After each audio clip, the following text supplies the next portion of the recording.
Good morning. Hello. This is Talking Devils, the leading independent Manchester United podcast. I'm your host, Wayne Barton, joined, as you can see, by Manchester United legend Paul Parker and living legend Dave Murphy to talk over a difficult weekend for the club, a difficult week for the club, really. We're streaming on 3 platforms. We are live on YouTube and Facebook. If you're watching live on those platforms, get your comments and questions in. If you're watching live on the replay as well, say hello to comment. We do reply to the comments that we get. If you're listening back to the audio podcast, be sure to like and subscribe on the platform you're listening on. And if you're watching us live on Twitter, which is streaming on my profile page, then if you put some comments in underneath the tweet, I'll try and get to them if I can. I'm still figuring out how to do that, as it's, streaming live through Twitter, but we'll see how we get on with that. I'll start off with asking Paul, how was your weekend? How are you, mate? Weekend was, well, as I think everyone knows, the majority knows that I would have got ruined a little bit by what happened in the late afternoon Saturday. And I was at the London derby, West Ham v Chelsea, yesterday afternoon, which was a lot nicer to watch than what it was watching United on Saturday evening. I don't know what you're talking about, because as far as I'm concerned, I was watching reruns of our classic games at Spurs, so I can't imagine anything went horribly wrong. Lads Spurs, or lads it's United, as Roy Keane might have rephrased us afterwards. Dave, how are you getting on? You all right? Yeah, not too bad. Blanked out Saturday, so my weekend consisted just of Sunday. So yeah, some family time, and it didn't rain here in Ireland, so we've had our summer. So that's what I spent my weekend having my summer. So good. Well, we'll get to unfortunately the game that neither of you wants to talk about. Neither do I, really. I'll tell you what I did on Sunday, actually, because I am. This is not going to surprise anyone watching this, and neither of you two. Dave, you already know, but on Sunday morning, I decided I was so wallowing in my self-pity about United losing that I decided to indulge in United history like I usually do. I took a tour around northeast Manchester to the old stomping grounds of when we were new and East. So just after turning the corner and becoming United as well. So the areas of land that were formerly North Road and Bank Street, the old stadiums there where they've got the plaques up in. There's one for Bank Street, there's a plaque on a house, but the North Road one is on an industrial estate next to a police station, and I think it's Fujifilm. And some guy actually put the plaque there himself. It's not an official plaque, but it's there, it's publicly accessible. So I went to see them. And also, it's either Ceylon Street or Ceylon Street, I don't know. It begins with C. And we went there, and the area of land, it really weird. If you're in Manchester, go and see it anyway. So it's an area of land adjacent to the railway, the old offices and sort of workshops that were there, where New and Heath workers sort of first congregated to play football matches on this patch of, it's basically just a playing field. Which they put some goalposts on, I guess, and played their first disorganised games before they moved to North Road in 1880. And Bellway built a little housing estate on there now, and they are very suspicious individuals living in those houses. If you go around with a camera, they didn't like my presence. But there's also like a patch of wasteland, and it's probably been built on and then it's become wasteland again. But it's nice to think that there's a little area of greenery where the very first Newton Heath players played. It still exists. It's still there. You can walk on it if you wanted to take a ball and kick it around and pretend you were one of the forefathers 150 years on. You can do that. That's how I spent my Sunday morning. And now we rewind, fast forward to present day, where we're talking about Manchester United in crisis, or not, as Johnny says in the comments. He says, morning, Wayne, Paul and Dave. I don't think United are in crisis. Only 2 games in. We started the same last season. I probably sensationalized headline for the podcast. I appreciate that and apologize for it as well. But I'm talking about overall the club state that it's in at the moment. Is it a state of emergency? And I don't think it's a stretch to say that it is. There's so many things going on. Get to the other stuff in a moment, but we will start off with what happened at Spurs. It has been a quite underwhelming start to the season. It wasn't the greatest performance against Wolves either. These things happen though, and I'm speaking just for myself here. When you win 1-0, it's unconvincing, but I justify it with the fact that we won a game, and you hope that what didn't work in that game corrects itself the weekend. Maybe I think I've just become so indoctrinated in doing that under Moyes and Van Gaal and Mourinho in particular, where you just say, as long as we win, it doesn't matter how we play. And it really does. It's really starting to matter how we play. And Paul, I know you've been a big advocate for that. We did get away with it against Wolves. I thought it can't be worse than that. Unfortunately, it was. Spurs weren't brilliant, but they were better than us. We were okay in the first half, but we looked concerningly disjointed. We've invested heavily in that midfield and the defence. At the base level, yeah, all right, sometimes you're going to get flat performances, but I think Spurs have got a right to demand or expect more than the sort of nothing reactions that we've seen too many times. And, in the past year, it's been Maguire or De Gea or McTominay and Fred or Martial. And you say, okay, well, those players are there. It's a work in progress, and you can understand why the performance has lurched from high to low. But none of those players are in the side anymore. And now, I'm not pointing the finger, but you're looking at the players of the likes of the players who were there before, like Fernandes, like Rashford, like Shaw, and you're saying these are big seasons for these players who have to step up. They really have a necessity to prove themselves immediately. They have to prove that they're United elite quality, and they were being held back by the other players, and they were all disappointing Saturday. It was an all-round team performance that was poor. I thought we were okay in the first half, but you do want to see some kind of reaction to going behind, and we didn't see that in the second half. It was really poor. It was a team who seemed to accept defeat from the minute they went behind, instead of looking how much of the game was in front of them, and picked themselves up and went 2-0 down. Two very bad goals to concede. Paul, there were some post-match complaints about the first half penalty show. For me, I think it's obvious it should have been a penalty, and it did feel like we were getting one back for what happened on Monday with Onana. But when you look at the game as a whole, and yeah, all right, we had more shots in the first half and we looked fairly in control, but against 90 minutes and the performance in the second half, we didn't deserve anything from that, did we? No, even the first half performance wasn't great. It's just that Spurs are definitely, in my opinion, they're gonna get better under their present coach, without a doubt. I think there'll be more unity with the team, and the fact of their midfield was more fluid than what United's were says a lot, really. And the fact to be resurrected it by leaving out Oliver Skip, and now he's got in a rejuvenated Suma, who at one point everyone thought it must be a Brighton thing. You leave Brighton and you lose everything. Basuma's just blossomed. So has Pape Sarr as well, another one who struggled under that Conte era. But United are okay. Fernandes should have hit the target. It's an easier thing to say, but he should have done. A player of his quality should have hit the target. Should have scored with his head. You mentioned about the penalty, Wayne. I see it differently, to be perfectly honest, as a defender. If I'm going to rush out, and just in my head, I've got to go and block. I've sensed danger. I've got to go and block. I'm going to go and block. I'm not going to get in my head in that kind of split second that as I'm going to block, to tell myself, oh my God, got to put my hands behind my back and then go out. Because as I run out like that with my arms behind my back, the ball might get shifted again. I've got nothing to change my direction with. I can dip my shoulder, but there's every chance I'm going to fall over and maybe dislocate my shoulder. So when I run out naturally, I'm going to run out, and as soon as I see the block, whatever I put in first, my arm is going towards that way as well. So my arm's going to be out. And we're talking about the one now. If it hit that one up there, you can have an argument about that. But when someone is there, I'm kind of going, well, that's part of the movement. You can't do it like that.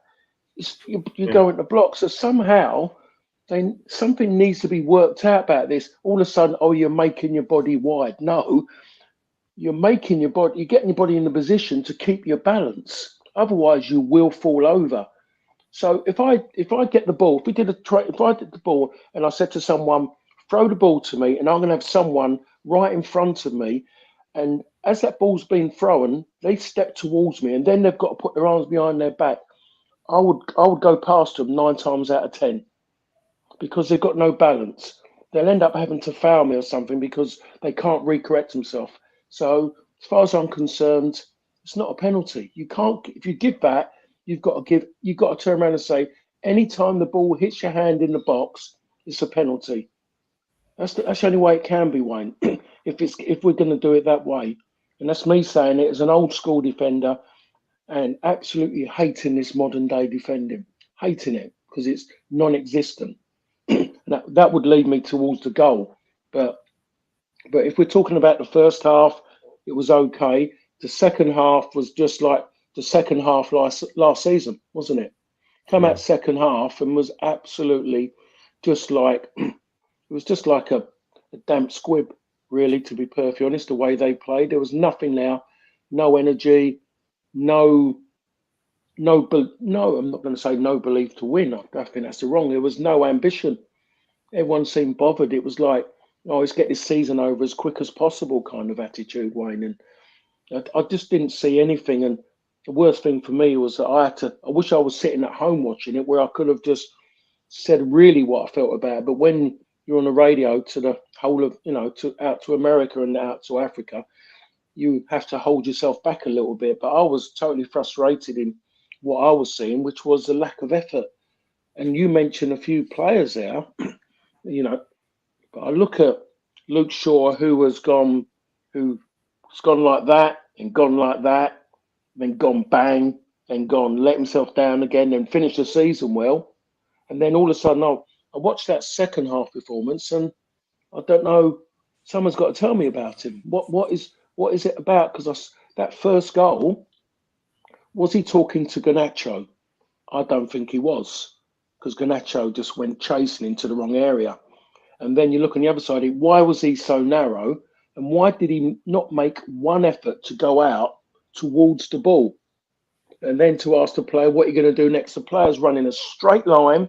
Luke Shaw's running in a straight line toward, parallel with the near post, running towards the near post, not to cut the angle off, but just two players running in a straight line.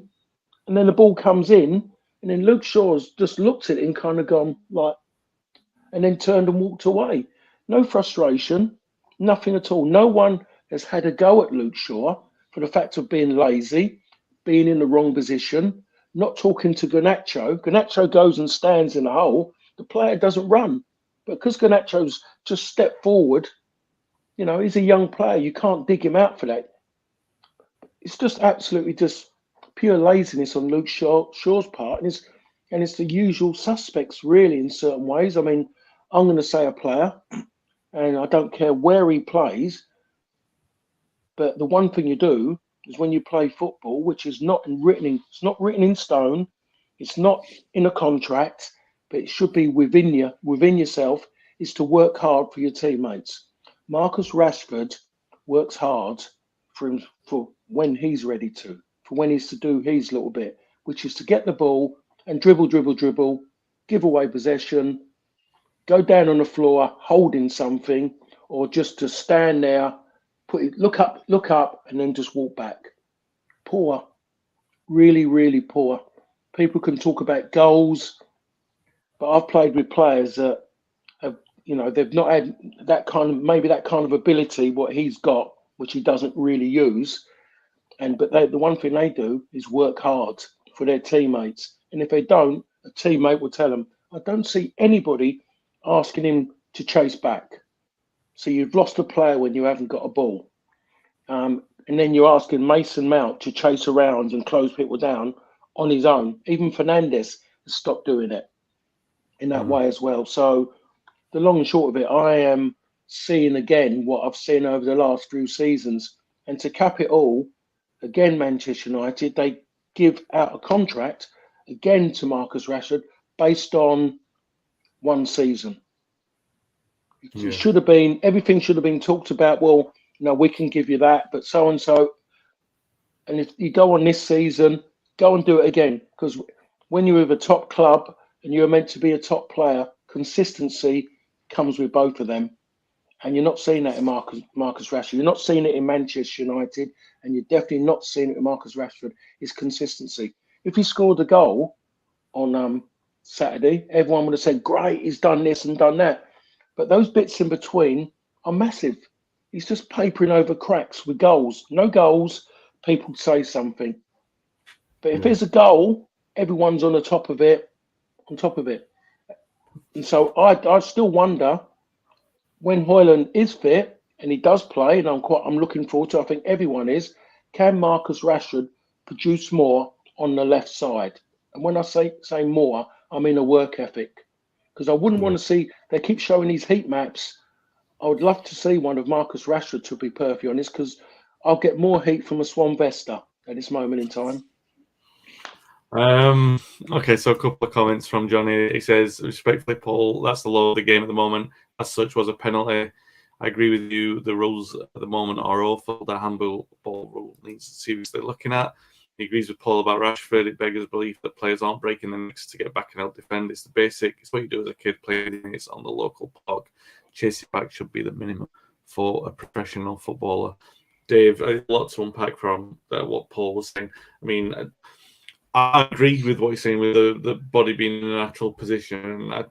When I'm saying that, I think it should be a penalty. I don't mean like meant to deliberately do it. I just think that the ball, sometimes defenders don't mean to do it, but the handball stopped the ball from perhaps, it probably wasn't going in, but it stopped it on its journey towards the goal. And in that situation, unfortunately, for him, fortunately for United, although it wasn't because we didn't get it, we should have got it. But the wider point is really not really to do with a penalty, because I don't think any of us are going to sit here and say, all right, it could have altered the pattern of the game, but really, overall, from what we saw, United didn't deserve the result, and the problems that United have got, they extend far beyond the penalty. Is not the reason why we didn't get the game.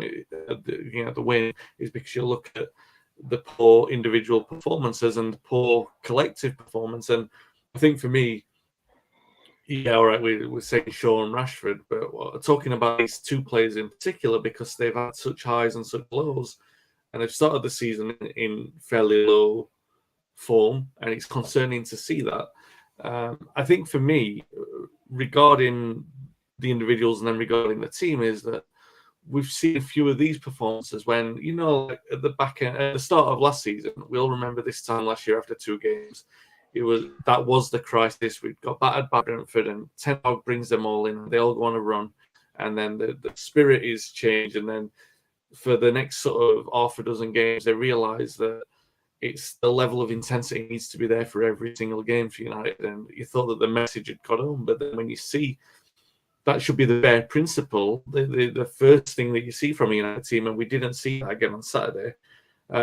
Is it too soon to say Ten Hag should have had his finger on the pulse of this? What do you make of what you saw on Saturday?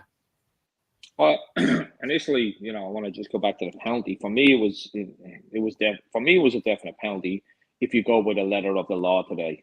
But that said, Paul makes a very, very valid point that earlier on or later on in the game there was a shot by Spurs, and in the slow motion you could see Martinez hands behind the back. That's what they're taught to do now. But the one thing I never thought of was the point that Paul just made, that when you're coming out at that angle, you can't put your hands behind your back in that situation because you're going to fall on the ground and look like a fool. So he's right there. But if we go with the letter of the law, he did make himself bigger, and it was a handball. I think the problem is the rule. The rule is it doesn't.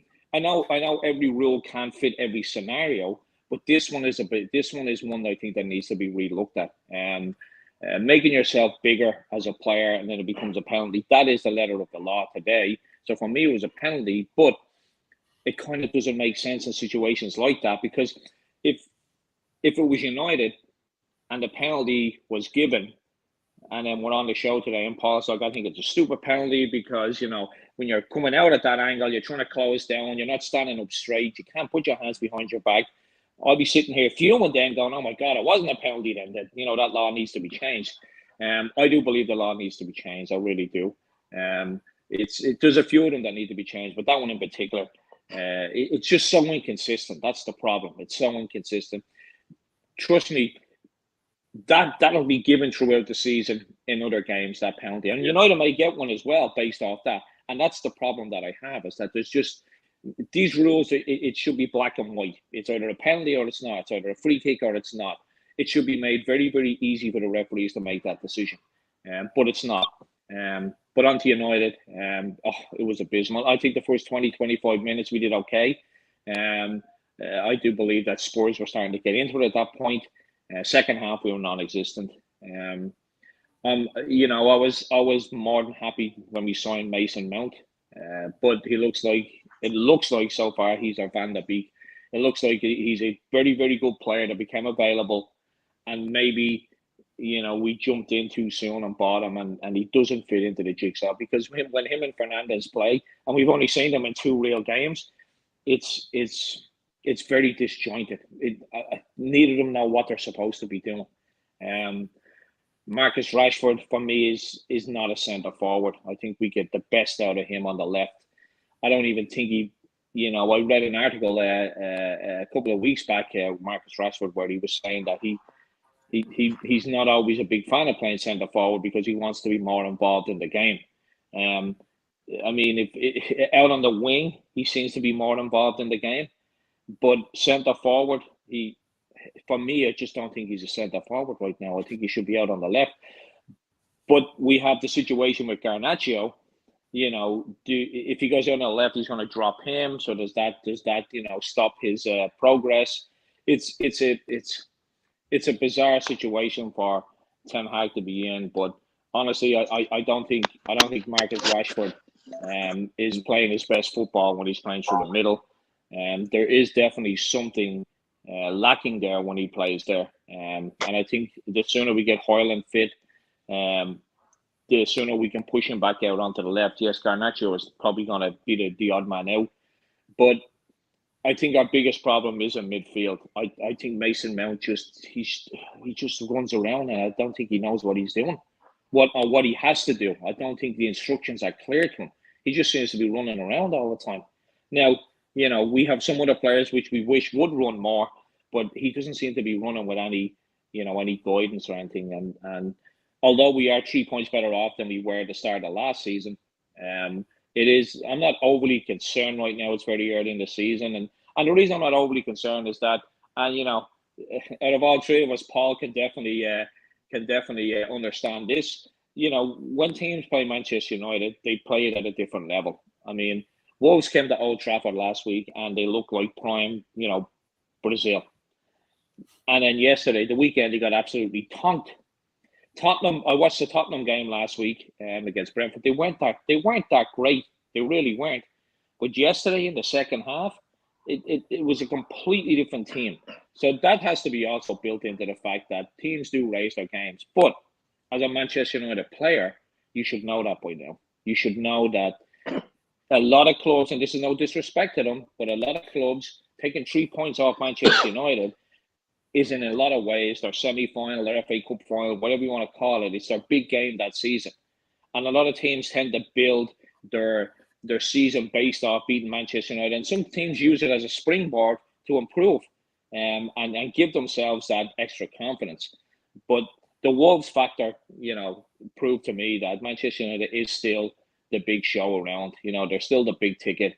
And teams are going to raise themselves against them. But a lot of these players need to start realising that again, that when teams come to Old Trafford or when you go to their stadium, they're gonna put in an extra 10, 20, 50%. And I use Wolves as a prime example. Wolves came and they should have beaten us last week, like by a couple of goals, easily. And then they got absolutely tonked at home. So I just think that we really need to sort out our midfield. We need to find out who our best midfield is. And once we do that, I think we'll start to click on. But I think Marcus Rashford was really, really poor in his first 2 games, and I think he definitely needs to be moved out left. Johnny says, I saw some clips on Twitter yesterday. It shows how midfielders used to be expected to be good going forward at defending. Robbo, Ince, etc. So Bruno and Mount should be able to do that too, right? Yeah, I mean, that's the thing. People have become specialists and not all rounders. Whereas midfielders used to be that they would be the all rounders, they'd be the better players because they basically dictating the flow of the game, and that's still their purpose. That's their primary position. And you see the best midfielders generally can do all of those things. Like Declan Rice is a great example of someone who can do mostly. All right, maybe he's not a great creator, but he's great in all other areas of the game. And United do have those kind of problems at the moment. You're probably right with Mount. I feel a bit sorry for him. He's obviously looked very frustrated when he's come off in the games. I think he came off in both games, hasn't he? When United were struggling to sort of get to terms with it, and he's looked frustrated with that. And it is a bit of a confusing one because he was Ten Hag's primary target. So you would have thought that because he was the target and the way that the midfield should be set up, it should be perfectly oiled, and it's not. It looks very disjointed, and that leads me into the sort of topic of at the top of on the title on the podcast is United in crisis. Look, I mean, I don't want to put that impression across that United, in terms of performance, it's a crisis because these are creaks, that Ten Hag will have to deal with, and obviously that's a process. I would have expected some of them to be dealt with a bit quicker with a lot of investment, like the midfield. I don't expect to see it looking as unfamiliar as it did, or as it has done in the first two games, especially because Mount was brought in fairly early on as well. But when I'm talking about crisis, I'm talking about the entire mood around the club at the moment, which is accentuated by the poor performances. And, I think that there are so many big things that are going on with the club at the moment that it's a kind of a dark period. Like you've got the takeover, which is now stalled with no resolution and more pertinently, no communication as to that lack of resolution. Like we can take no resolution, but I think that the lack of communication is very concerning. That we should have some kind of clarity over what's going on. The Mason Greenwood case, I'm deliberately not talking about this on the podcast. It is looming large over the club. There can be no denying that. It's a massive story that was rumbling all last week. The reason I'm not putting anyone here in the position to talk about it is because there's no resolution to that, and I don't think it does anybody in favours to speculate over that. So I know people will listen to this and expect us to give an opinion. I don't feel comfortable putting other people in that position. I will say that both of those issues, the takeover and the Greenwood thing, they do need resolving. They need resolving swiftly, sooner rather than later, in terms of how it's going to help the club move forward. A takeover isn't going to happen before the end of the transfer window, which means the club will be looking at reinvesting the income that they get from ongoing transfers. And I think the thing that is probably fair to talk about is that sort of the transfer activity that's going to be needed in this next 2 weeks, because, yeah, all right, we're talking about Brentford last year and how we reached a crisis point after 2 games. We haven't had that in terms of performance. I don't think it's been that bad, but it's nonetheless concerning. And you look over the year, Ten Hag had 2 major things to deal with. He had that start where he had to sort of really address the squad and tell them about the standards. Then there was the Ronaldo incident, and both of those things he's dealt with really successfully, or he's been allowed to manage really successfully. And now we're at another moment in time, and obviously there are a couple of things that he's not in control of, like the takeover, and he obviously has some input in the Greenwood thing, but these things need to be resolved in a way that, as the manager backed and has been looking strong, and in this short-term period of time, I still feel like maybe in terms of the squad building, 1 or 2 players short, and it's difficult to see how we navigate that period without the turnover in the transfer market. So you're looking at the likes of Maguire and McTominay, who've been linked with a move to West Ham, completing that transfer and maybe bringing in 50 million. Martial linked with a move to the Saudi League, and hopefully that will bring in some money as well.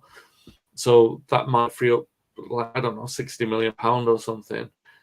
But then you're worried about the long-term nature of the targets. I mean, Amrabat's been the one who's been mentioned all summer, and he's available for, I think they said, about £30 million.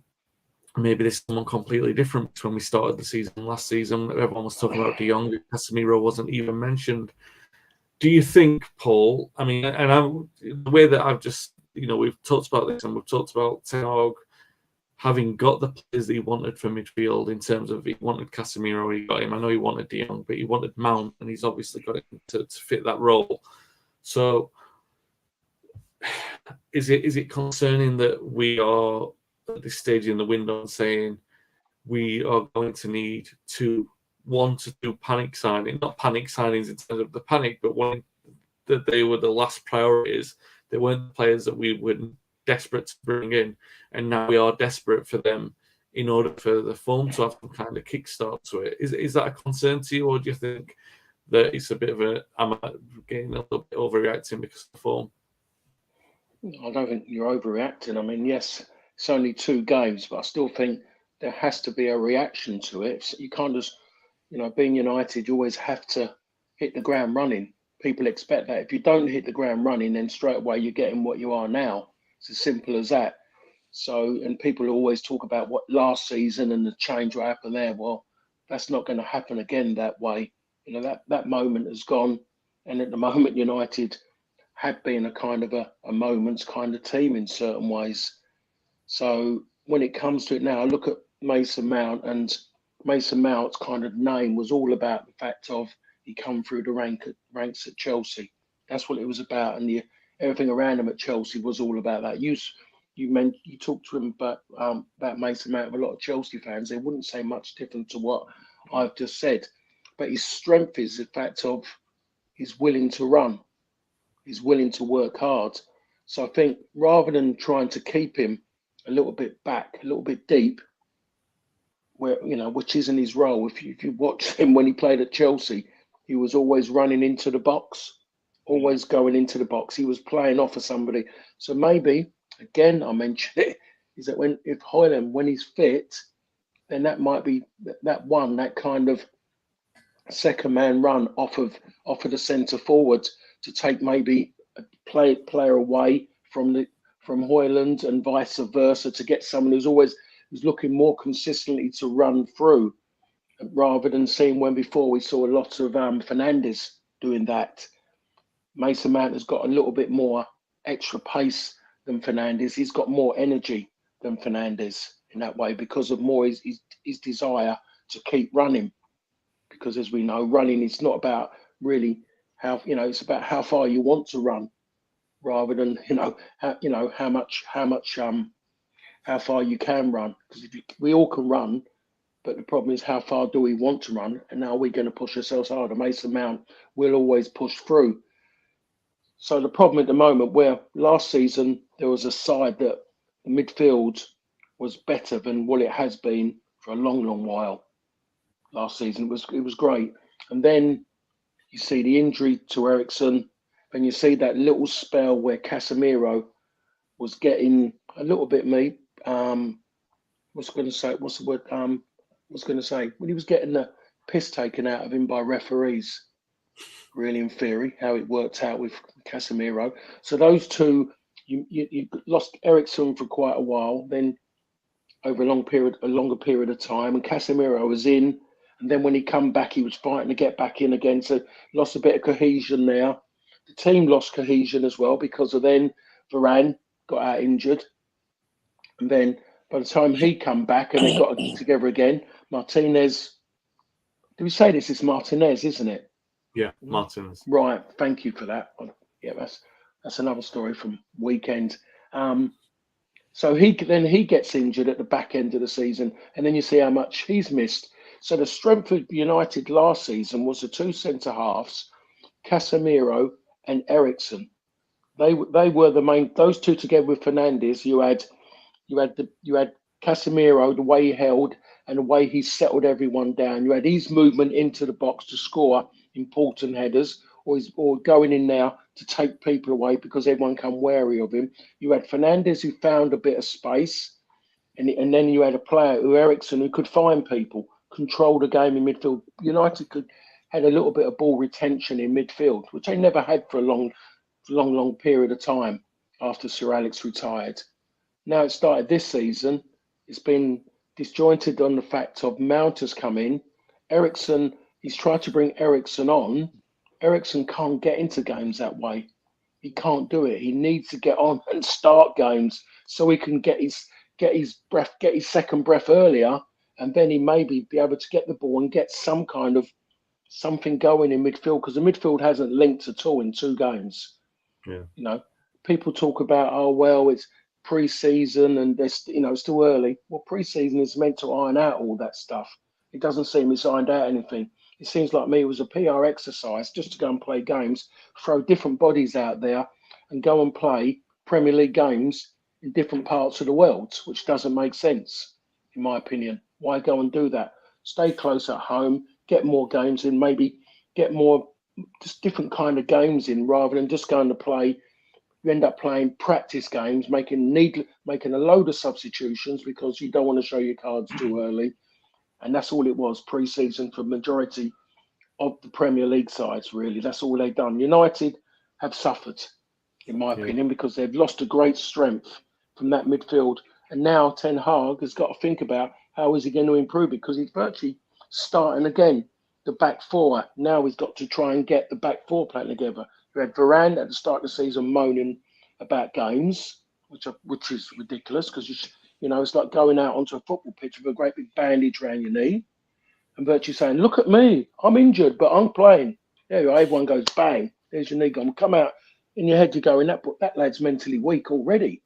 Yeah. And then you've got Luke Shaw, who, don't know, we might need Malacia to get fit to get him going again at this moment in time.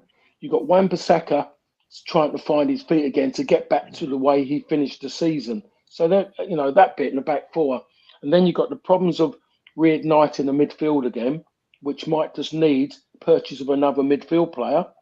And you mentioned one earlier, which has got energy levels. And I've seen that in a World Cup live when I was out there. And I've seen that when I watched him play for Fiorentina against West Ham. And he's one time I've seen him play, and I'm seeing exactly the same I saw play for his national team. And the front 3 for Manchester United from last season is still a waste of time. No consistency at all. No consistency. I wanted to give the benefit of doubt to Anthony. I thought I was going to see something. I thought I was seeing little bits of it against Wolves. I saw some good bits, but then everything's come out in the wash at Tottenham Stadium, / White Hart Lane. Yeah, it wasn't great, and Dan makes a really good point here about the front line. I think it does seem to be a bit of an issue at the moment. Ball retention, he says, not sure if anyone's commented on it, but the first 2 games, the front 4 have lost the ball 150 times. That to me appears to be a big on-field issue. They play well, United win, they turn over the ball often, and we have what we've seen in those 2 games. David, it's a good point. Moving into talking about Forest. Against Forest, it's kind of like I don't want to be too disrespectful because they started the season well. You know, Elanga did well for Forest. Arsenal, I think, it helped the goal for them, and they won the first home game against Sheffield United. So it doesn't seem quite as manic as it did last summer. So they might benefit from a bit of stability in the end of the season quite well. There were a couple of important wins. They'll still have Trafford as a free hit, but we've seen that liberate teams. And United, I can see Ten Hag. In normal times, you might think that you'd have a question over, let's say, starting Højlund.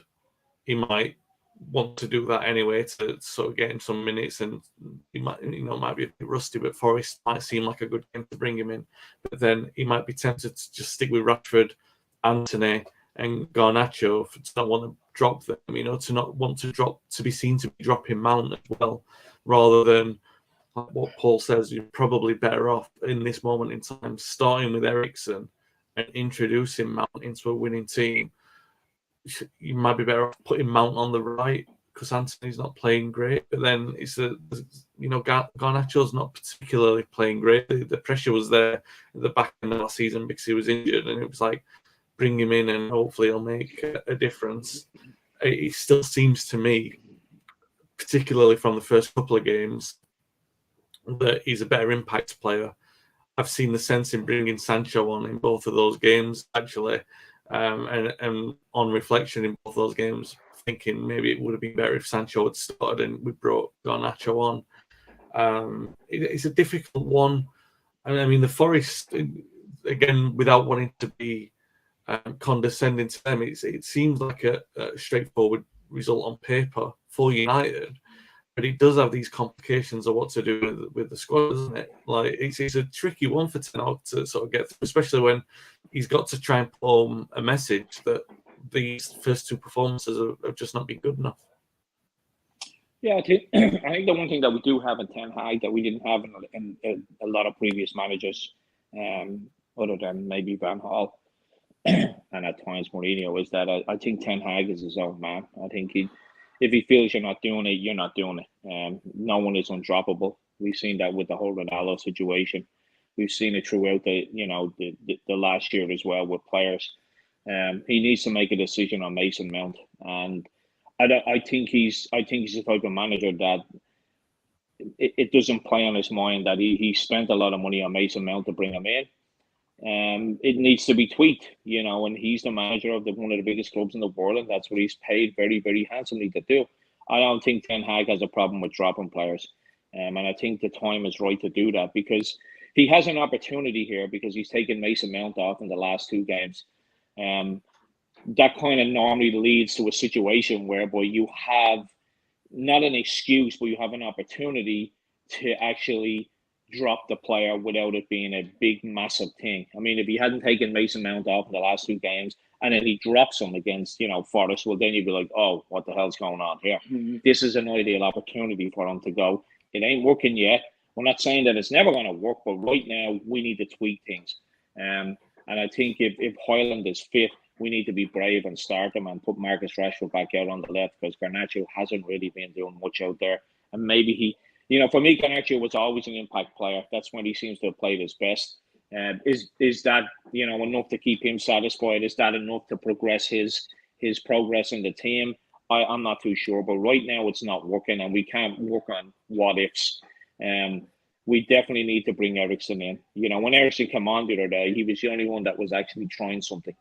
I'll give kudos to Bruno Fernandes for trying. But at some point, he has to realize that maybe I shouldn't try that Hollywood pass every single time. Maybe I shouldn't try it. Maybe you should try the simpler ball and go from there. But I do believe Mason Mount needs to be taken out of the team. I think Eriksen needs to come in. We've got a lot of good players on the bench that can come in, as impact players, and that's what we should be using them at right now. I mean, we go back to our most famous impact player, Ole Gunnar Solskjaer. Ferguson used him so well. Knew when he had to start him, knew when he had to bring him on as a sub. We have a couple of players in our team that I feel that, can play that role right now. But the other thing I wanted to mention that wasn't brought up yet, and maybe you're going to bring it up, was, Onana. I thought he was absolutely fantastic on Saturday. His distribution, his just all-around confidence. I'm just hoping that starts to ooze out into the back four because we are still a little bit jittery at the back. But that pass, that diagonal pass that he sent out to Garnacho. I mean, come on.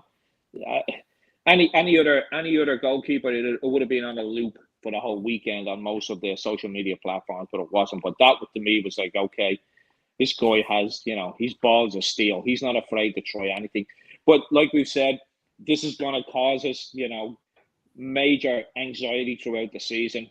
But he's a player that's just come in, and as Paul can testify, coming into Manchester United is not the easiest thing in the world. But some players embrace it. They come and they embrace it. To me, he has. He just seems to have all the confidence in the world. And I know goalkeepers are at times a little bit out there. But this guy has come in and he's done absolutely fantastic. If you get the preseason issues, that's where you iron out those problems. But I thought he was actually fantastic on Saturday. But yeah, I do believe that we do need to, to go back to the initial point. I think Mount needs to be taken out. Dan did bring up that point there where we've given away the ball over 150 times, our front three in the first two games. That's a damning statistic. It really is. And I'm a big Marcus Rashford fan, but I wouldn't be surprised if 70 to 80% of that was through him. I just don't think he feels comfortable as a centre forward. I really don't. I think he prefers to be out on the left, and it's shown. I mean,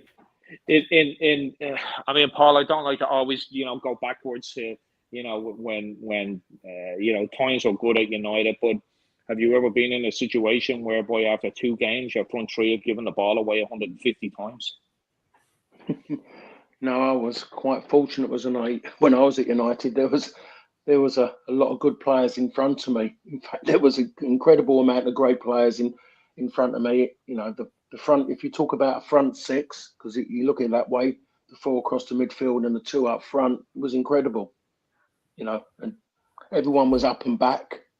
It was as simple as that. And it wasn't a case of we practiced that. It was a case of it was just there. It was in your DNA to go and do that.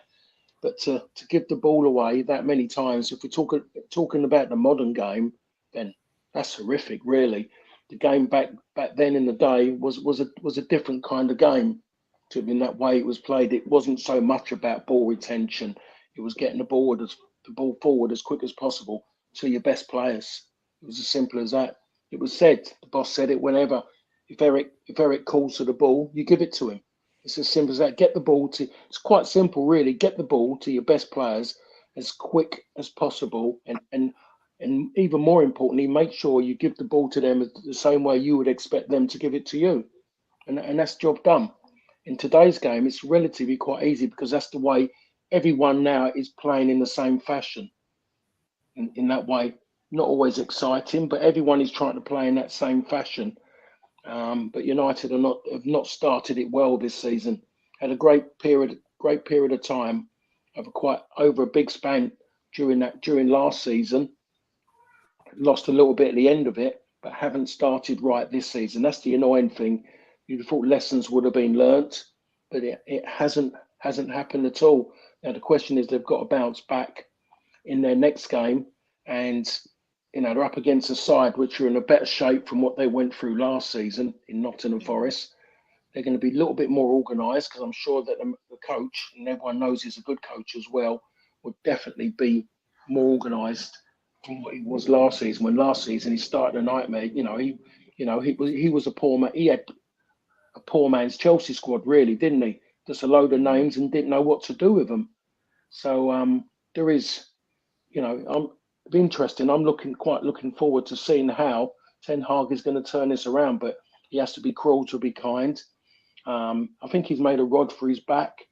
I don't think he could do a lot about it because he could have caused more problems, but by making Fernandes captain, because I think sometimes he might need to sit and watch for a while and understand and ask himself questions about himself and how he conducts himself when you're looking at leadership. The incident where he got booked had nothing really to do with him. He'd done his bit by going to Anthony and calming him down because he got booked. And then he got booked himself. Yeah, so I'm kind of thinking what you're doing. So there is still, again, it's another learning process for the manager, and he's got to maybe be a little bit more harder and make more tough decisions, because there was a few times his substitutions were a little bit funny, a little bit weird, but I do look at it and think about when he's standing out there and he turns around and he looks at his bench and you expect it to be quality on the bench. Maybe it's not the quality that you would expect of Manchester United, but he looks behind and he'll ask himself the question, who out of them is going to really give me 100%? When you're turning around, sorry, Wayne, and you're looking and then you're having to bring on Martial, you're kind of going, you're going like that. Yeah. Well, Keane made the comment after the game that it was like bringing on Frank Stapleton, and it was like a color of a line, really, and you can understand what he means by that, because he's basically saying Martial should be resigned to. We should have already moved on from that for everyone's benefit, really, and it was a good point. And I think that, to me, we was it the first podcast this season when we were all talking about the scheduling of the fixture calendar, and it didn't make any sense that it's been 2-3 weeks, really, because there's plenty of time. Like, for example, if United were playing against Forest on Wednesday night, this kind of scenario, which I'm about to propose to you, Paul, would feel much more natural. But you've got a week building up, and it's going to look a lot more drastic because of the lack of requirement or the lack of necessity to do it. So there's a week's rest, so you would presume there's no need to make any changes whatsoever. But if the game was on Wednesday, if Ten Hag went into this game against Forest and then said, we're going to play Palestri on the right. So I'm just looking at Johnny's comment and I'm taking it from this. So he says, I feel Anthony should be dropped for Palestri or Sancho. Seems better through the middle at the moment. He certainly, that's a fair comment. And Garnacho dropped and put Rashford on the left and try a youngster centre forward. Let's say Højlund was fit to play on the game on Forest, and let's say it's on Wednesday.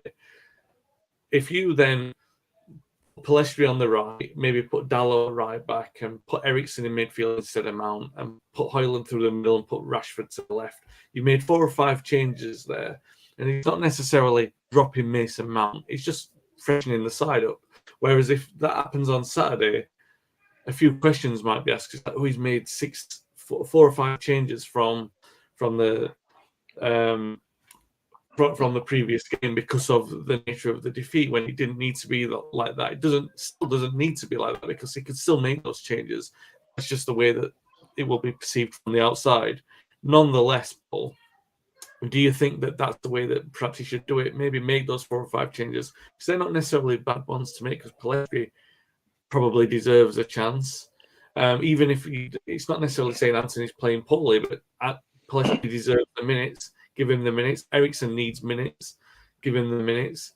Højlund obviously would need to start, and then maybe giving Dalot a chance at right back. I mean, you made those 3, 4 or 5 changes, and then it's not necessarily dropping players. It's kind of rotating the squad and making the best out of it. Are you saying that with a mid, because if there was a midweek game, is that what you're bouncing off? Yeah. Well, I mean, you make the changes anyway.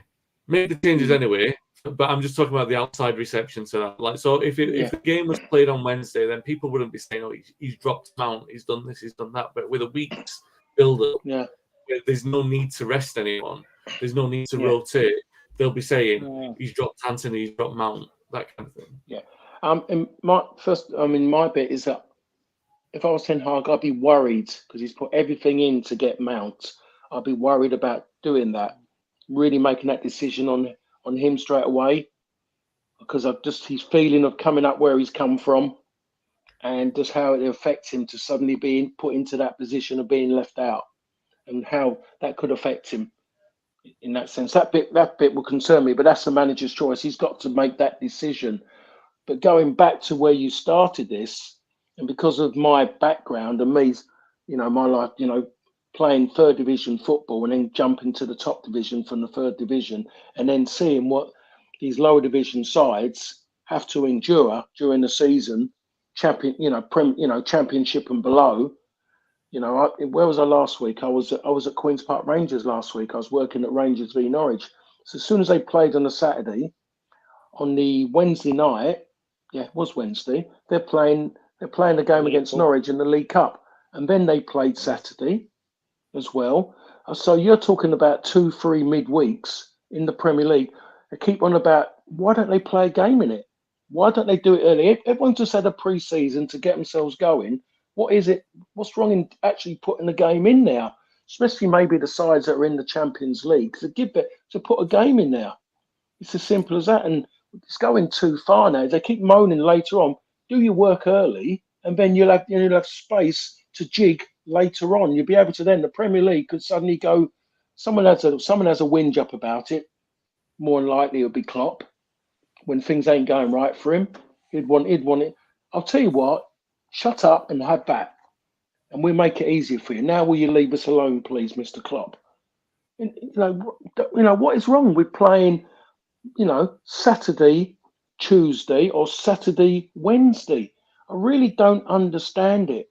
And again, me having my little mini rant about how the game has got soft. It's amazing. We was doing it, paid well, but we was just given games and we played. No manager moaned, no players ever moaned, but now they're given more money. in the game and off the pitch as well, and they want to play less minutes for it. What a life that is now to be able to do that, and then you can moan about it on social media, and you get all these idiots who jump on any bandwagon to back them because they're worried about offending anybody. But no one backs the man who works in the factory. No one backs the people who work in the offices and having to go through mental bits of working in an office to back them to get more money because they're having to work longer hours. But we've got to back footballers now because they're tired and they're putting their bodies in the line because of the fact that Premier League are asking them to play more game. Body on the line. Well, the line isn't too bad. Even then, you look at it here, you go, I've had enough of this in the Premier League. I'm going to jump on the plane and go and play in Saudi and get more money and play less minutes. Not too bad. So that's my little rant over about that. But the long and short of it, if the game was on Wednesday, what you've said there is absolutely spot on. No one would talk about it, without a doubt. They'll go past them because they say he's resting and whatever. But because there's a long period of time between, it'll be another inquiry into Manchester United. Any other team do it, there wouldn't be a story. Yeah. Sorry, Wayne, I just want to jump in there, but it's such a simple fix, and Paul mentioned it on the very first show. You front load. That's what you do. This is when the players are at their fittest and is when it's at their highest peak. You front load the games.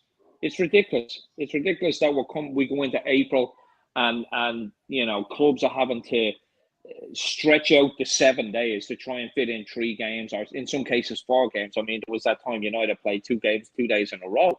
I mean, it's been going on for decades now, and it makes absolutely no sense. And now, correct me if I'm wrong, do we still have the Christmas break just after Christmas where they shut it down for a couple of weeks, or is that gone? In February, yeah. Is that so? I mean, that just makes no sense at all either.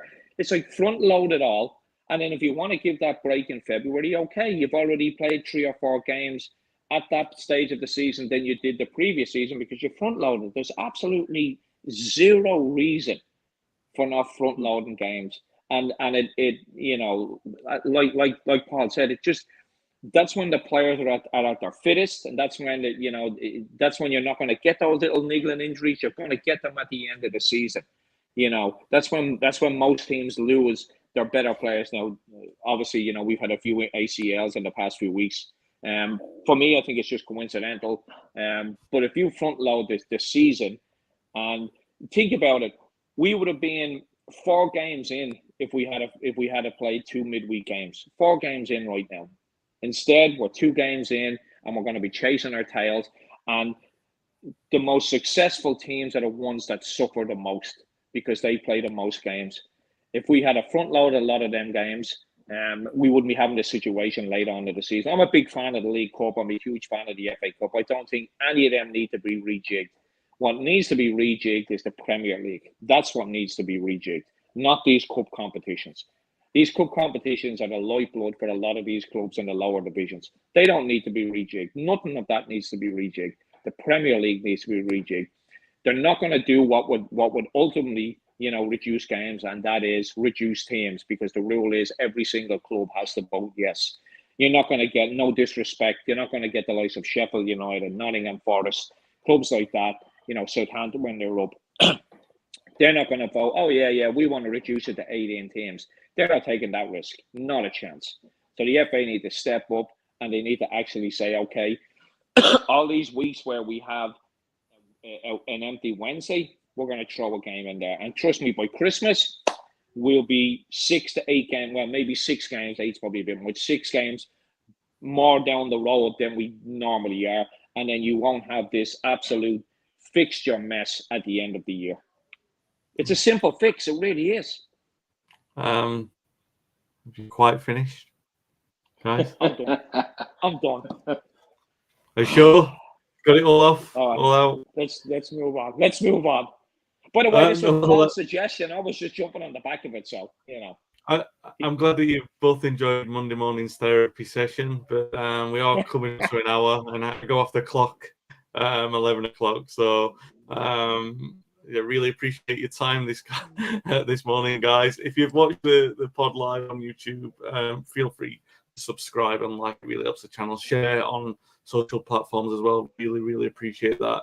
If you've listened back on the audio podcast and you've enjoyed Paul and Dave ranting. I mean, I never rant, so I don't know why these guys just suddenly decided to do that for the last 15 minutes. But yeah, it's what it is. If you've enjoyed it, you can review us on the audio platform you're listening on as well. We'll be back next week. In fact, I'll be back on Friday night with Phil, and hopefully Lee will be joining us for the first time this season. Maybe even Dave, if he can be bothered, because he'll be with me. So maybe he'll just send me to do it by myself. We shall see. But we'll be back to preview Forest with a different panel, and Paul, Dave, and I will be back next Monday to hopefully talk about a successful squad rotation that's gone under the radar, and maybe even assigning a couple of these major issues dealt with, so we can actually talk about them. We'll be back next week, guys. Thanks for watching. Thanks for listening, and stay safe. Stay well.